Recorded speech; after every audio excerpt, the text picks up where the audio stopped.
1973, Buick GS Stage 1, the final muscle car masterpiece. Today, we're diving deep into one of the most significant and most overlooked muscle cars ever built, the 1973 Buick GS Stage 1. By 1973, the muscle car era was gasping for its last breath. The golden age that began in the early 1960s, that wild, unbridled era of raw power, straight-line performance, and automotive excess, was dying. Insurance premiums had skyrocketed to astronomical levels. Fuel prices were climbing due to growing energy concerns. Environmental regulations were tightening their stranglehold around the automotive industry. The days of 450 horsepower intermediates seemed to be firmly in the rearview mirror. But Buick didn't get the memo. While other manufacturers were downsizing, detuning, and desperately trying to meet increasingly strict EPA standards, Buick was still throwing legitimate, serious performance hardware at buyers who wanted it. And not just any buyers. Buick was offering real, genuine muscle car performance, wrapped in a package that could actually serve as a daily driver. It wasn't a stripped-down specialist vehicle like a Corvette. It wasn't a limited production special like some high-performance Pontiacs. It was a proper, affordable muscle car in 1973. That's extraordinary. To understand just how remarkable this was, consider the competition. The Chevrolet Corvette? Sure, it still had big block power, but it was already becoming more of a luxury sports car than a pure muscle car. Pontiac's Firebird, with its Super Duty V8, certainly potent, but it was increasingly being marketed as a personal luxury vehicle. The Dodge and Plymouth muscle car lineups were already watered down and losing their way. Oldsmobile's 442 was becoming more about styling than substance. But the Buick GS Stage 1? This was a muscle car in its truest, purest form. It represented the last gasp of an American automotive tradition that would essentially vanish after this year. By 1974, the muscle car as we knew it would be dead. This car was the final great hurrah, the last chance to buy genuine, factory-backed performance from a major manufacturer that actually cared about going fast. The GS nameplate itself had history. It had been around since 1965, starting as the Grand Sport package on the Skylark. By 1971, it had evolved into a proper nameplate in its own right, a mid-size performance car that competed directly against the Pontiac Tempest, the Oldsmobile Cutlass, and the Chevrolet Chevelle. But in 1973, with a brand new body and all-new chassis underneath, the GS entered its final chapter. And what a chapter it would be. Today, we're going to explore why the 1973 Buick GS Stage 1 matters. We'll look at its design, its engineering, its performance, and what it means as a historical artifact. We'll understand why this specific car represents the absolute peak and the absolute end of the American muscle car movement. Because by the time 1974 rolled around, it was all over. The golden age had ended. This car was the last king of the muscle car jungle. 2. Design philosophy. Now, to understand the 1973 Buick GS, we need to understand what was happening at General Motors design studios in the early 1970s. This was a fascinating time in automotive design, a moment of transition between the massive, chrome-laden boats of the late 1960s and the more fuel-efficient, aerodynamic cars that would dominate the 1980s. In 1973, General Motors introduced a completely new generation of A-body intermediate cars. This generation would be shared across multiple divisions. Buick, Pontiac, Oldsmobile, and Chevrolet all received fresh designs. But interestingly, each division interpreted the basic architecture differently. Each one created its own visual identity, its own design language. Under the guidance of styling Vice President Bill Mitchell, GM was enamored with what he called four-fendered cars, vehicles with distinctly sculpted, prominent fender forms that emphasized width and athletic presence. You saw this philosophy on cars, like the 1971 Cadillac Eldorado, which had radical, flared fenders. The Buick GS inherited some of that thinking, but interpreted it in a more restrained, sophisticated way. The Buick designers, and this is important to understand, they were creating a design that needed to serve multiple purposes. It had to be modern, reflecting contemporary design trends. It had to accommodate new federal safety regulations, particularly around bumper standards and structural rigidity. It had to look aggressive and performance-oriented, because this was, after all, a muscle car. But it also had to maintain Buick's traditional image as a brand of quality, refinement, and longevity. The result was what we see here. A car with genuine artistic merit. The 1973 GS isn't just a utilitarian performance machine. It's actually beautiful in a way that was quite rare for American cars in the mid-1970s. The design team succeeded in creating what is arguably the most handsome A-body of the entire generation. The styling emphasized what Buick called diving fender lines, a visual motif that started at the front of the car with the distinctive headlamp design and flowed rearward, creating a sense of motion even when the car was standing still. This wasn't purely decorative. These lines served a purpose. They helped visually lower the car's center of gravity, making it appear more athletic and purposeful. There's also something called tumble home on the 1973 GS. That's the technical term for how the roof panel is distinctly narrower than the body at the belt line. This creates a very specific visual effect. The car appears to be leaning inward, like it's ready to attack. This is pure muscle car theater, but it was an intentional design decision that contributed to the car's overall aggressive character. The proportions themselves are worth studying. The 112-inch wheelbase, identical to 1972, was stretched relative to the overall length, creating the impression of long hood, short deck. The wheels are pushed toward the corners, maximizing the sense of width and stance. The body side is muscular without being overdone. There's no vinyl roof here. Buick understood that a true performance car should wear its steel roof proudly. What's fascinating is that the designers had to accomplish all of this while still accommodating the structural requirements of the era. Safety regulations were becoming more stringent. Rollover protection standards were being considered. The A-pillar design had to be robust. The roofline had to be strong enough to meet potential rollover standards. Yet somehow, the designers integrated all of these requirements into a package that feels cohesive and intentional. The overall design language is distinctly 1970s General Motors, but executed with more sophistication than most of its competitors. It's confident, purposeful, and genuinely sculptural. This is a car that was designed to be a muscle car first and a stylish car second. That priority shows in every line and surface.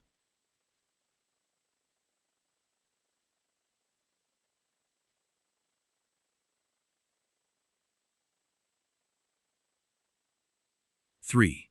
Exterior breakdown A. Front end.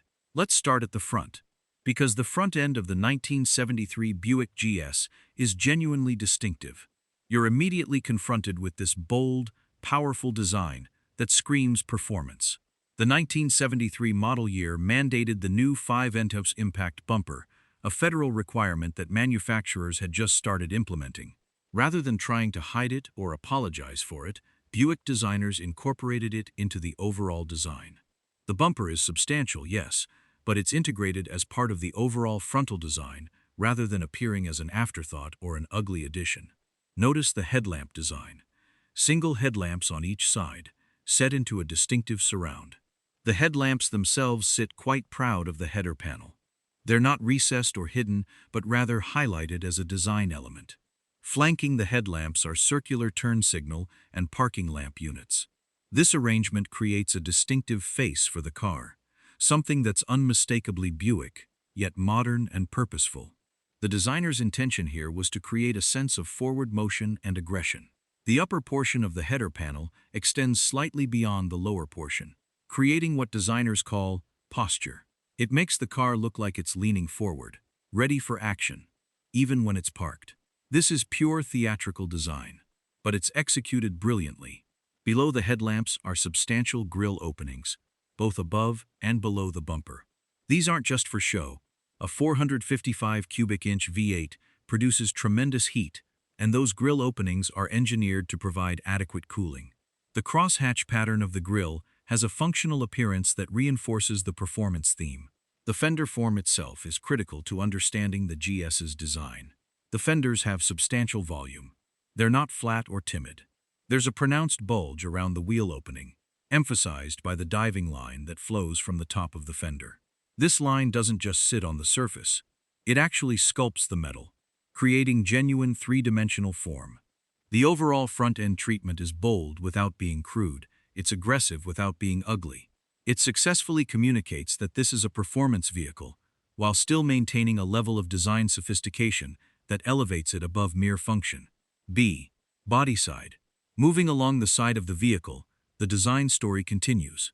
The body side of the 1973 GS is remarkably sophisticated for a muscle car. The primary design element is that diving fender line we mentioned earlier. It originates at the front fender, forms by the distinctive headlamp surround, and flows rearward along the body. As it moves back, it gradually integrates with the overall body surface. The line doesn't just sit on the surface, it actually sculpts the metal, creating genuine three-dimensional form. This is industrial design at its most intentional. Watch how this line flows into the door panel. There's no abrupt transition, no sense of separate components bolted together. The flow is continuous and organic. The door itself is a substantial piece of sculpture with its own subtle character lines. Look at the tumble home. Again, that's the term for how the roof narrows as it rises. This creates a distinctive silhouette. The car is widest at the belt line and tapers inward toward the roof line. This is classic muscle car design language. It makes the car appear lower, wider, and more aggressive. The A-pillars are substantial. They have to be, given safety requirements, but they're integrated smoothly into the overall design. The windshield has a pronounced curve, which was standard for the era. The side glass is sizable, providing good visibility and contributing to a sense of openness despite the relatively compact overall size.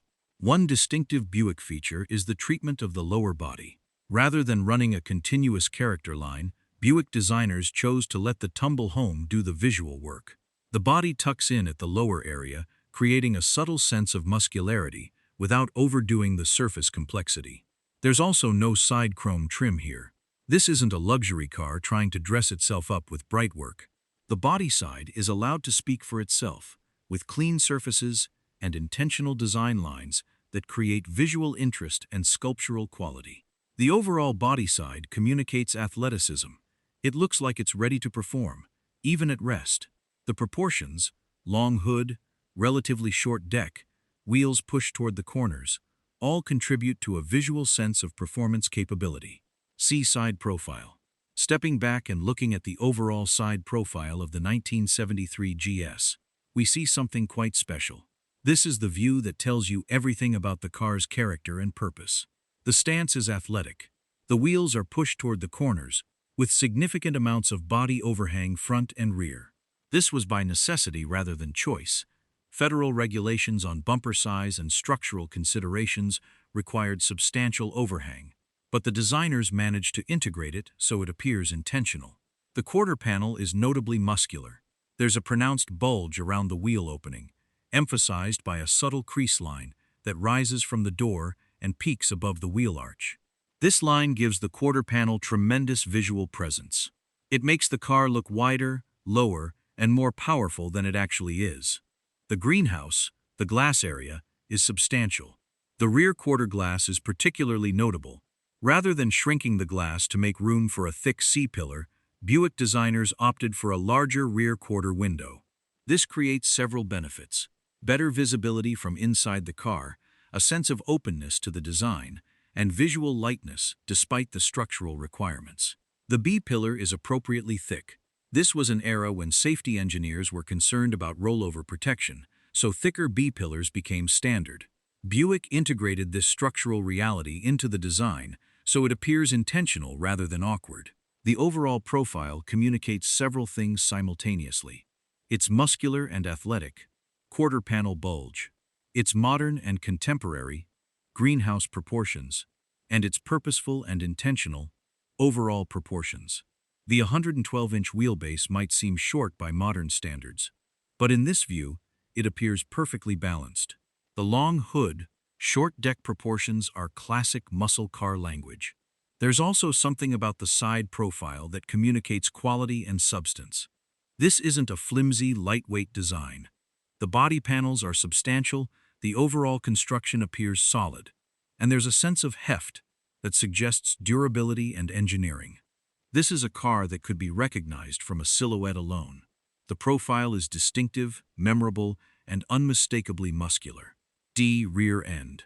The rear end of the 1973 Buick GS is where functionality and styling meet in particularly interesting ways. The rear bumper is the pre-1974 style, substantial without being excessive. The following year, federal bumper standards would become even more stringent. But for 1973, manufacturers still had a bit of flexibility. Buick's designers used this opportunity to integrate the bumper into the overall design, rather than making it appear as a separate element. The tail lamp treatment is distinctive. The lamps are inset into the body rather than protruding outward. The design inside the lamps features a crosshatch pattern that echoes the grille design up front, creating visual continuity from front to rear. Flanking the license plate are bumper guards, not just functional protective elements, but styling features that frame the plate and draw visual attention to the rear center of the car. Above the bumper, the deck lid has a distinctive crease line, sometimes called the SE pillar line, that flows from the side of the car and terminates at the deck lid edge. This line creates visual continuity with the overall body side design and reinforces the sculptural quality of the design. There's no trunk spoiler on this model that would come later. The deck lid is a clean, unadorned surface that allows the overall body form to speak for itself. The C-pillar is thick and prominent, but it's integrated into the overall design. The rear quarter window is substantial enough that the thick C-pillar doesn't create a claustrophobic or enclosed feeling. The overall rear-end proportions are well balanced. The car doesn't appear to have excessive overhang or poor weight distribution. The rear three-quarter view shows a car that's compositionally balanced and visually confident. One thing that strikes you when looking at the rear is the overall cohesion of the design. The rear doesn't feel like an afterthought or a separate design exercise. It feels like part of a complete, integrated whole. The design language is consistent from front to rear. 4 trim levels. The 1973 Buick GS came in multiple trim levels, and understanding these variations is important to grasping the full picture of what Buick was offering. At the base level, you had the standard Buick Century. This was a respectable, well-built mid-size car targeted at family buyers. It was comfortable, reliable, and conservative. One step up was the Century Luxus, which added more amenities and upmarket touches. But then there was the Regal. The Regal was Buick's personal luxury interpretation of the A-body. It emphasized comfort, convenience, and upscale appointments over raw performance. The Regal was very successful commercially. It found a sweet spot in the market between the base Century and higher-priced luxury cars. Separate from these Century/Regal lineups was the Buick GS nameplate. The GS was Buick's dedicated performance car. While the Century and Regal were about transportation and comfort, the GS was about going fast in a straight line. Within the GS lineup, there were variations. The base GS was respectable, but relatively modestly powered. It could be equipped with various engine options, starting with smaller displacement V8s. The next level up was the GS 350, which featured a 350 cubic inch engine. This was a respectable performer, but not the ultimate expression of Buick performance. Then came the GS 455, which featured the full 455 cubic inch displacement. This was Buick's big gun performance car, the one equipped with the massive engine. But if you really wanted maximum performance, you ordered the Stage 1 package. The Stage 1 wasn't a separate model. It was an option package that could be applied to the GS 455. It included special engine tuning, upgraded air intake systems, enhanced fuel delivery, and a recalibrated carburetor. The result was 270 net horsepower, exceptional for 1973. The Stage 1 designation itself had history. It harked back to earlier Buick performance packages from the late 1960s and early 1970s. Buick customers understood that ordering a Stage 1 meant you were getting serious performance. What's notable is that this tier structure created a kind of performance ladder. You could buy a GS and choose your level of power based on budget and performance desires. you could get significant performance without maximum expense. Or, if you wanted the absolute ultimate, you ordered the GS 455 Stage 1. In terms of exterior styling, the various GS models were largely identical. The Stage 1 designation was primarily denoted by badging. There were no race stripes or gaudy graphics. This was a restrained approach to performance marketing that reflected Buick's brand identity. The GS name itself was synonymous with performance. When you saw a Buick GS in 1973, you knew you were looking at a car built for speed. Interior. Step inside a 1973 Buick GS Stage 1, and you enter a functional, purposeful space designed for performance rather than luxury. The first thing you notice is the seating. The GS came standard with bucket seats, not the optional luxury buckets you'd find in a Regal, but honest, functional performance buckets. These seats were upholstered in heavy-duty vinyl for durability and ease of cleaning. They weren't as plush as high-end alternatives, but they were comfortable and provided decent lateral support for spirited driving. Importantly, these bucket seats were not individually reclining. That feature was available on luxury models, but not here. The seats had fixed backs, designed to be simple, durable, and affordable. There was no power adjustment. Everything was manual. This wasn't a luxury car. This was a performance car, and the interior reflected that priority. There's no center console, which means the interior is wide open between the seats. The manual transmission shifter rises directly from the floor, a direct, mechanical connection between the driver and the gearbox. Speaking of the transmission, the GS came standard with the Turbo 400 automatic, but a 4-speed manual was available. The manual shifter was short-throw, direct, and responsive, exactly what a performance car should offer. The mechanical relationship between shifter and transmission was immediate and engaging. Looking at the dash, it's straightforward and uncluttered. The steering wheel is functional, a simple, no-frills design that gets the job done without pretense. There's no power steering available on the Stage 1. It was all manual steering. This meant better feedback from the road, more mechanical connection, and a heightened sense of control. The instrument panel is comprehensive but straightforward. You get a full gauge package: speedometer, fuel gauge, temperature gauge, oil pressure gauge, and ammeter. There is a tachometer on the Stage 1, which was essential for a car designed for performance driving. You need to know your engine RPM to drive this car properly. The steering wheel is tilting, allowing for reasonable adjustment. The overall interior space is functional. There's decent legroom and headroom, reflecting the car's mid-size dimensions. One interesting detail: there's no air conditioning on most Stage 1 cars. If you ordered an air conditioning system, you lost approximately 15 to 20 horsepower due to the compressor load. Stage 1 buyers typically sacrificed air conditioning for performance. Some cars did come with AC, but it was relatively rare on high-performance examples. The overall interior aesthetic is honest and unpretentious. This isn't a luxury car trying to appear spacious or upscale. It's a performance car, and the interior is designed to support that mission. Everything is there for a reason. Nothing is extraneous. It's utilitarian, functional, and purposeful. For a driver who wanted an affordable, usable performance car that could serve as daily transportation, the GS interior delivered. It was comfortable enough for regular driving, but not so plush that it distracted from the car's primary mission, delivering performance. 6. Engine/performance. Now we arrive at what matters most: the engine.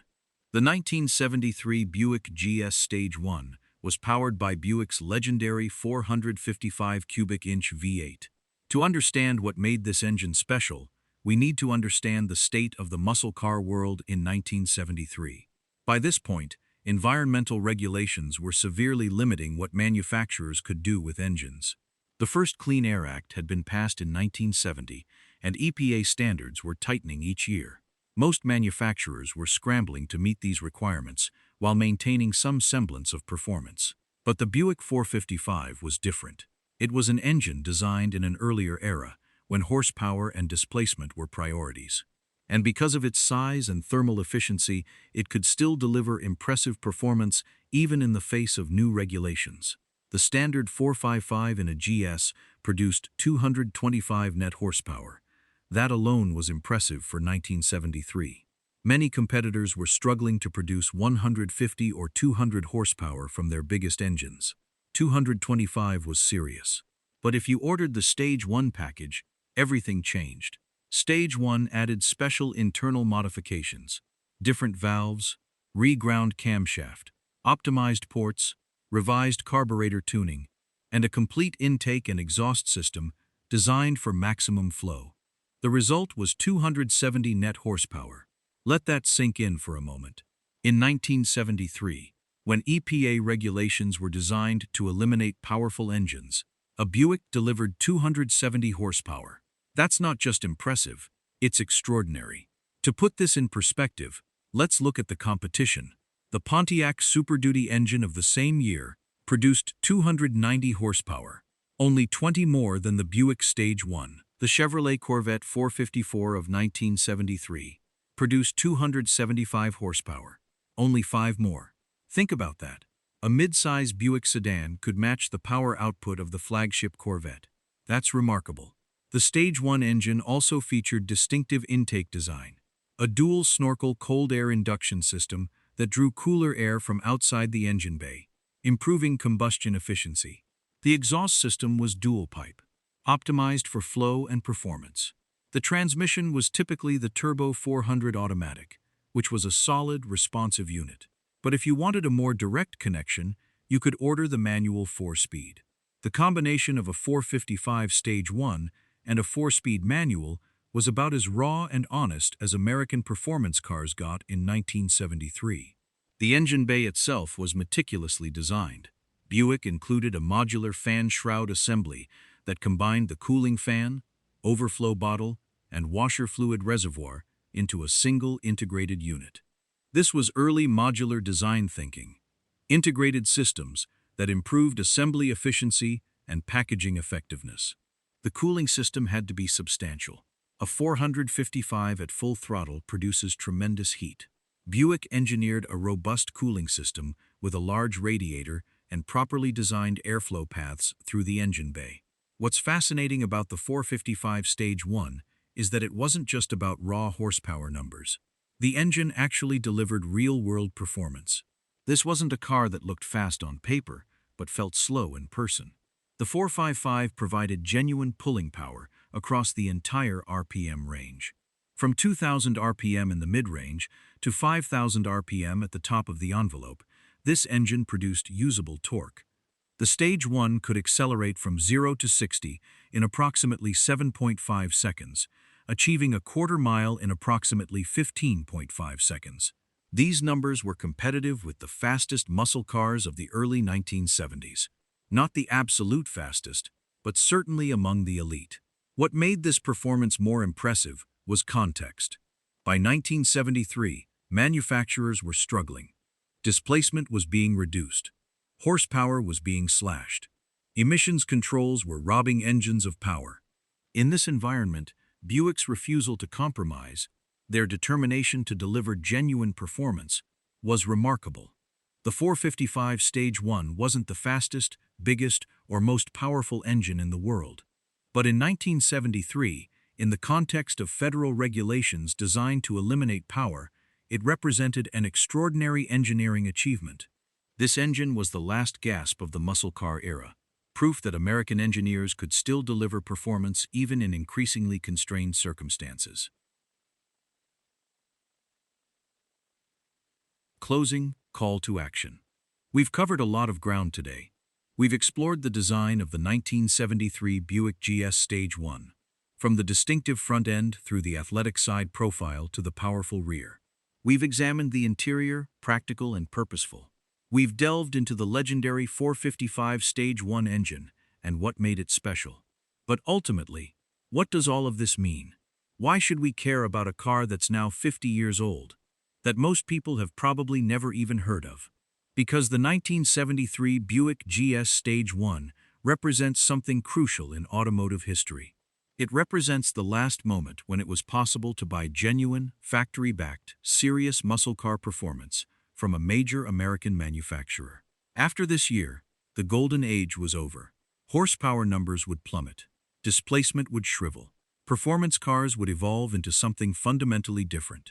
But in 1973, you could walk into a Buick dealership and order a car that could outrun a Corvette, that had legitimate 270 horsepower, that could deliver an honest muscle car experience. That's remarkable. That's worth remembering. That's worth celebrating. The 1973 Buick GS Stage 1 is the final masterpiece of the American muscle car era. It wasn't the first.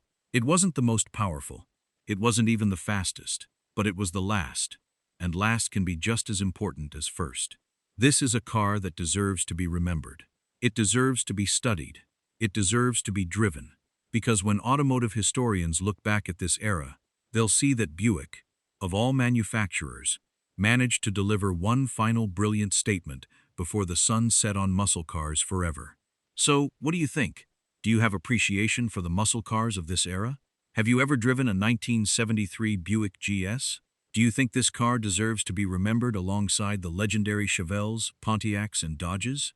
Drop your thoughts in the comments below. I'd love to hear your perspective on this final muscle car masterpiece. And if you enjoyed this deep dive into automotive history, please consider subscribing. We'll be exploring more legendary cars from this extraordinary era. Thanks for watching. This has been a look at the 1973 Buick GS Stage 1, the final muscle car masterpiece. I'm your host, and I'll see you next time.